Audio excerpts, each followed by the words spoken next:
Statistics. You can see what there is, all these beautiful words and stuff, things that you probably are very familiar with. But let's just run into it and we'll see the questions. There are two types of data: categorical data, numerical data. Categorical being worded, numerical being numbered. Easy. Then in categorical data, there's two types of data. There's nominal data, which cannot be put in order. Then there's ordinal data, which obviously has order.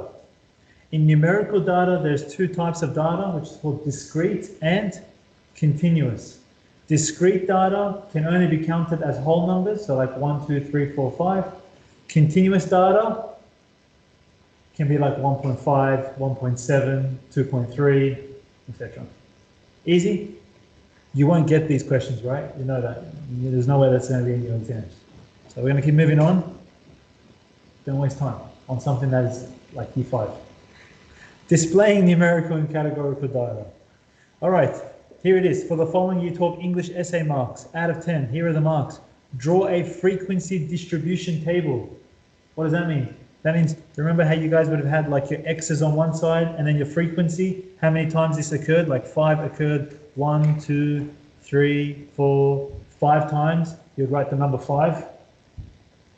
Tiana, why are you looking at it like that? Like this. Do you remember this guy? Score was 3, frequency was 1, score is 4, frequency occurred 3 times. That's a frequency distribution table. Tiana, you sure? Yeah, don't overkill this. Draw a histogram for this data. Histogram is just a fancy mathematical way of saying draw a column graph. The line is called a polygon or an ogive. Histogram. What? Yeah. No. Histogram is the column graph, column. The frequency polygon is a line. So draw a histogram for this data. There's your histogram. It's up to you. You can listen to your teacher, you can listen to me. It's up to you, man. Histograms, your column graph, your polygons, your lines. Very important. Your lines must start at 0 for your frequencies, not for your cumulative frequency. For your frequency, starts at 0, goes through the center, center, center, center, center, center, center, ends at 0. Easy? Tiana? How many scores are less than 5? You just count. What percentage of scores are over 6? Count and then divide it by however many scores you have. Seriously, is there any problems with this, you guys? No? Eventually, you're going to have groups. If I said groups of 40 to 49, 50 to 59, you just go and find the ones that are between 40 and 49, 50 and 59, and you group them. Any questions about that? The problem is when you're trying to find mean for groups, you can't. You need to find the middle score of these groups. So you can't use the groups because that's a range. What's your X value? It's weird. Is it 40, 41, 42? So you find the middle of 40 to 49. Let's just say 40, 44.5, whatever. Sounds good? Tiana, 100%. Okay, I'm going to continue. Blah, blah, blah, blah, blah, blah, blah, blah, blah, blah, blah. See, there it is. You don't want your score, your groups, you have to find your class center, the middle. Because your group, you would say, okay, what score was, like, it's impossible. You can't multiply. How do you go 4 times what number here? You can't, there's no number. It's a range. So that's why you need the middle. So you go groups, no groups allowed, find the middle. Move on. And there you go. In cumulative frequencies, cumulative, what does cumulative mean again? How do we find the cumulative frequency? Add, accumulate. So you start with 1 at your frequency, and then we do this. 1 plus 4, 5. 5 plus 8, 13. 13 plus 6, 19. 19 plus 5, 24. 24 plus 1, 25. What's so special about a cumulative frequency? What's happening to your column graphs? They're increasing. Can you see your polygon, or like I said, it's called an ogive here, how it is not going through the center? There's an easy mark you would lose if you didn't emphasize on it. It's going through the ends. end.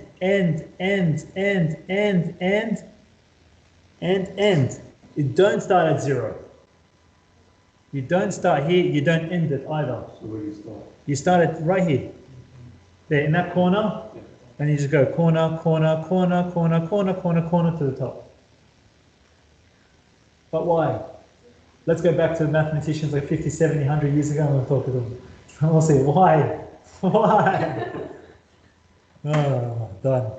I think that the other mistake I've only seen is obviously kids not writing these numbers in the middle. It can't be here. Don't put 94.5 there. Otherwise, is it this one or is it on the right one? We don't know. Just put it in the middle. Sounds good? Do we write the range in the bottom? Or Do we write the range? class center?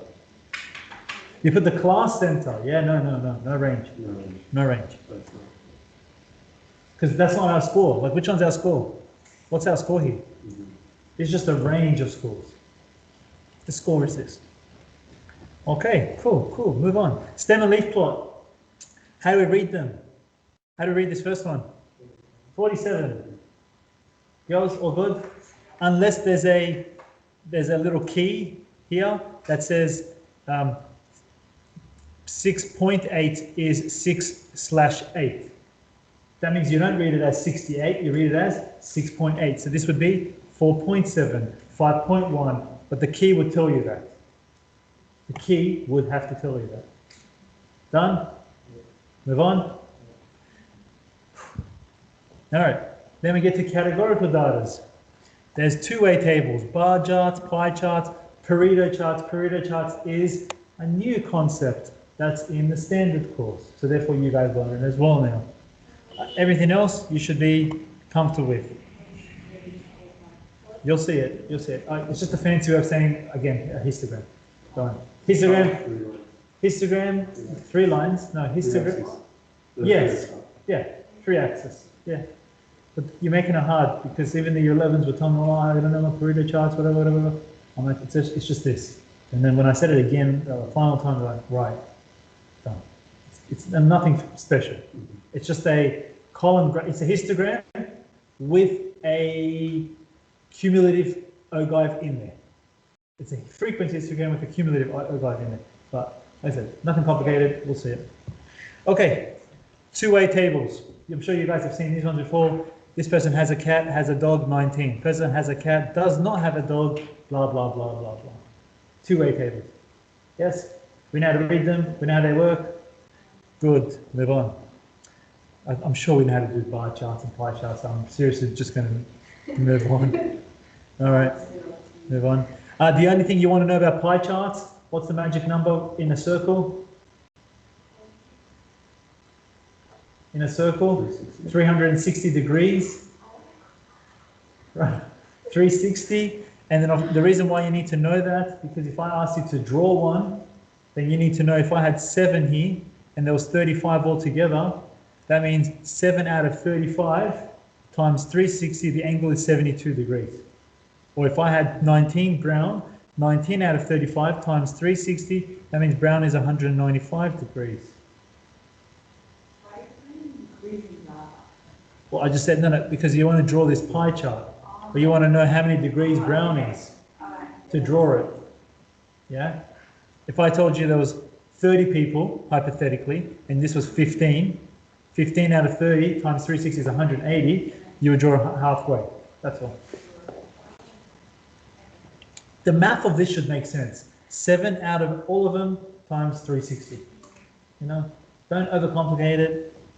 You guys are a lot older now. Like in year 9 when you learned this, yes, it was like, what the heck am I doing? But now you're like, yeah, whatever. 7 over 3. It just makes sense. Pareto chart is useful for displaying categorical data from the most to the least important. That's exactly what it is. So the first number you'll see is the most important, and then it just goes down. They use that in business because it's just easy to see when you're reading from left to right, because that's how we read. So when you're trying to get this, you're on the run, quickly have a look at it, you can just tell left, highest importance, right, lowest importance. You'll see the graph, there's the graph, wait, there's the graph.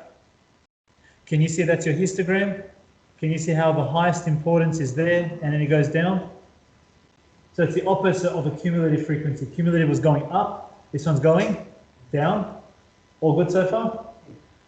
This is where he's learned these three axes. There's the 1, there's the 2, there's the 3. But don't complicate it. Hold on, don't complicate it. All right, let's just say these are TV shows. I don't know what it is, but let's just say TV shows. If I asked you how many people were watching sport, you would have said 175. And then I asked how many people would have watched reality show? 100, and let's just keep going, 75, 70, 65 for hypothetical reasons. Sounds good? What if I asked you to say, what if I asked and said, what percentage watched sport?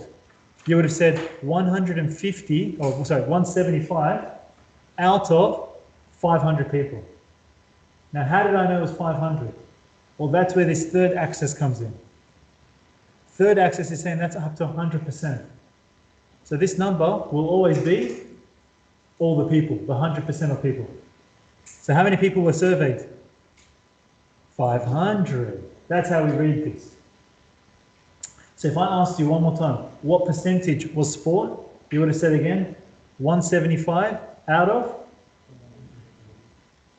that. No, you're right. That's it. That's right. 175 times 100. Yeah. But now with the Pareto chart, you don't need to do that. That's where the line comes in. So you see that corner right there? That corner of this, can you see how there's a sharp corner every time? This is a very bad graph, but that's meant to be a sharp corner right there. Then if I go to the right, that already gives me the percentage, which is 35%. That is how it's read. Now you might be like, wait, but then how come on this one, reality, it's going to 55%? I'm confused. How can reality be higher at 55 when this was 35? Yeah, it's cumulative. It's going up. So how much was reality? It was actually 20%. Because this was at 35, this is at 55. How do you get from 35 to 55? 20%. That's why as you're adding, what percentage do you get to at the end? 100%. That's your third axis. I think instead of learning your third axis, just learn it's nothing. It's just what you've already been doing, just in a fancy way. Fair enough? The question that I've always been asked, I can say this because it's in the standard paper, pretty much says how many people are here. You always have to look at that number up there. So that's the first thing you want to see. Double I goes, what's the two highest watched movie shows? You would have said sport and reality, movie shows, whatever, I don't know. TV shows, TV, I don't even know, whatever, right? And then what's the percentage of the two highest? You go here, you go 55%. What's the three highest? You go to here, which is really bad, that number, 70%. No, it looks straight here, which is really bad because, like, why would they even do it like this? But who knows? All good? Easy to read? So I've taught my high standard students, you don't, if you think you don't need this graph, because most of them know I can just do 175 over 500. I can just do 100 over 500. That's 20%. Just do it. Then you don't need this. Then you don't even need a Pareto chart anymore, right? So it became obsolete. If you actually understand math, this chart becomes obsolete. It's only there for those students who don't know it, so they're going, oh, what's a Pareto chart? Done.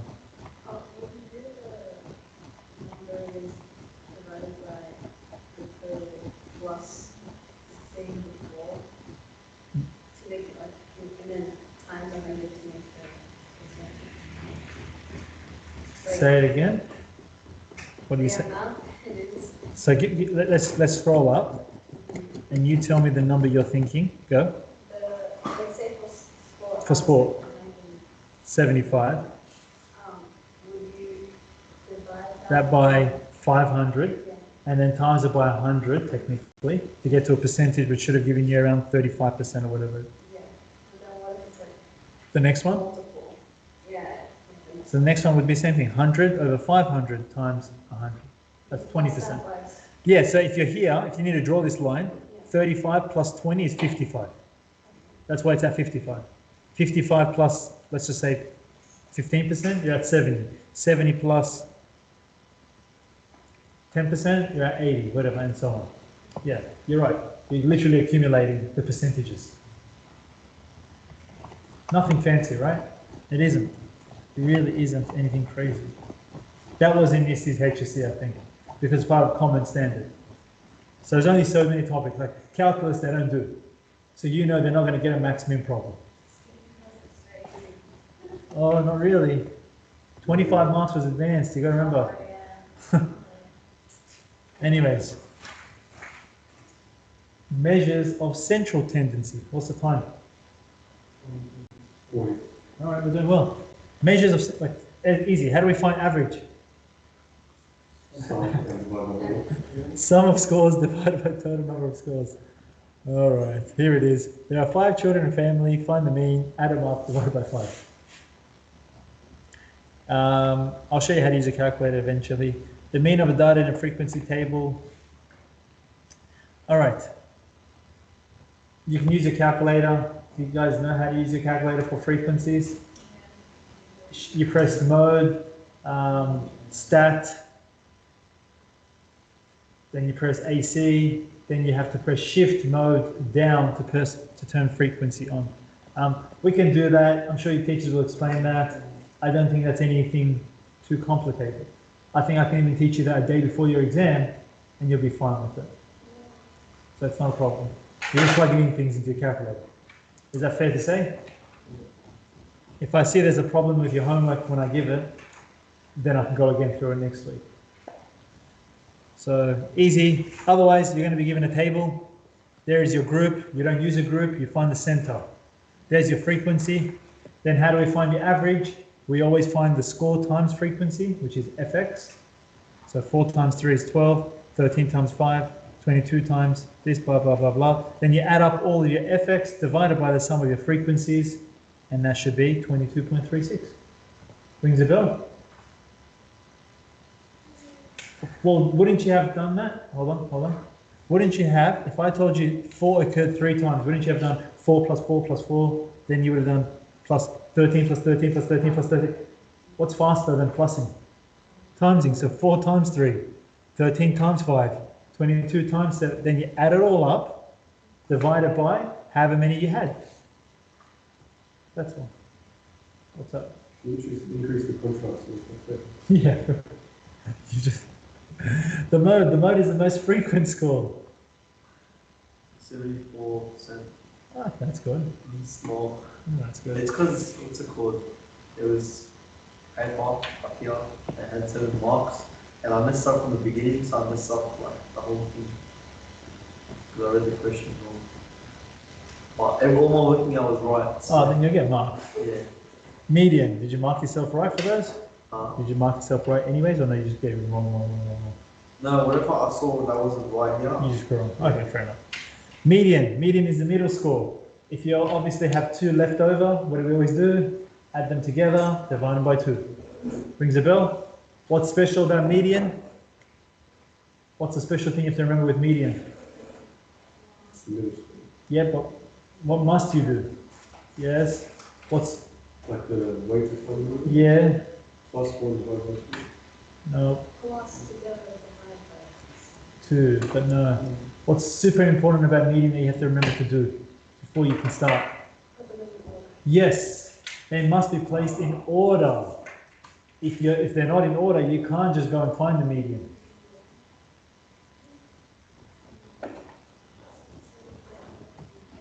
Your calculator can find medians as well.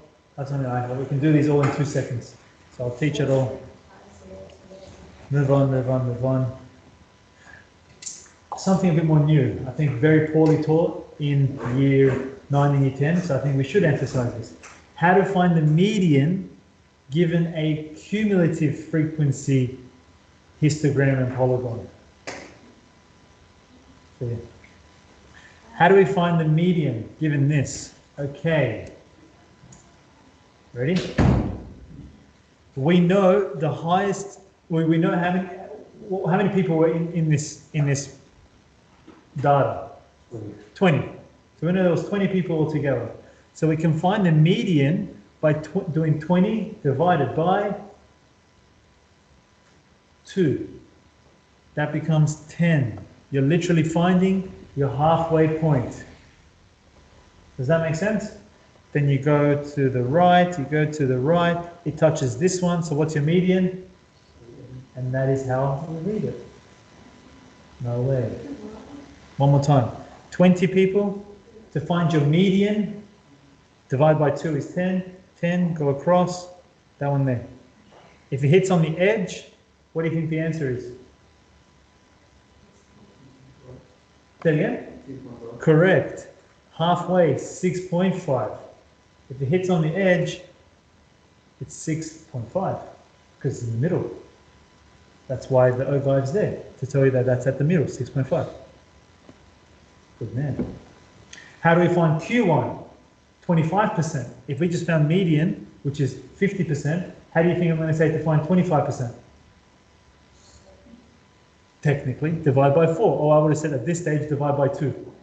So have 5 and then go across, which is number 5. That's your Q1 when you need it. How do we find Q3? 75%, which means it's going to be how much do you think of this one?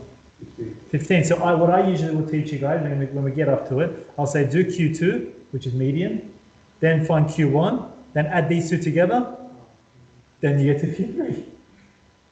True? 25 plus 50, you get to 75, then you go across, and that actually gives you the corner, which is 7.5. And then how do we find interquartile range? You subtract Q3 from Q1, and happy days. Or Q1 from Q3. Anyways, we're going to come back to it. There it is, blah, blah, blah, blah, blah, blah, blah, blah, blah, blah, blah, blah. So it is, why are you wasting advanced time for the standard content? Be careful. You don't want to. It's important, right? But you don't want to waste like homework questions on it. You just want to look at exam questions and move on. That's what we're going to do. Just exams, move on, move on, move on. Quartiles, I just did that. Deciles, which means decimals, and percentiles, which means percentages. Okay, it's just in statistics we use these words. So quartiles, what are your quartiles only? 25, 50, 75. What are your deciles? Usually 10, 20, 30, 40, 50, 60, 70, 80, 90, 100. What's your percentiles now? 1, 2, 3, 4, 5, 6, 7, 8, 9, 10, 11, all the way to 100. Here's your box and whisker plot. Looks familiar? Lowest number, Q1, Q2, Q3, highest number. What's Q3 take away Q1? Interquartile range. IQR. Yes?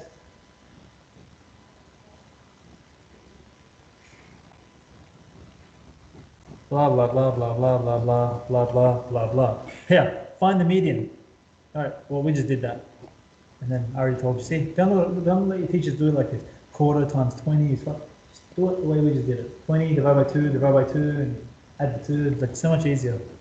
So much easier. Deciles and percentiles. What did I just say? Deciles means 10 parts, tens, decimal places.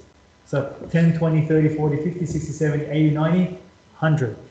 Percentiles are 1, 2, 3, 4, 5, 6, all the way to 100. So then it's got 100 parts. This one has 10 parts. So if the question says, find the 35th percentile, that means, how do we find 35% of 25? What do you do? 25 Times 35. 25 times 35%. Make it easier. 25 times 35%, which thanks to this guy says it's the 8.75th score. What? So 8.75, I don't know what they've done, but I think yeah, 8.75, which is somewhere here on the graph. Go to the right, there, and then that should apparently be the 13th score. Wait, what's happening?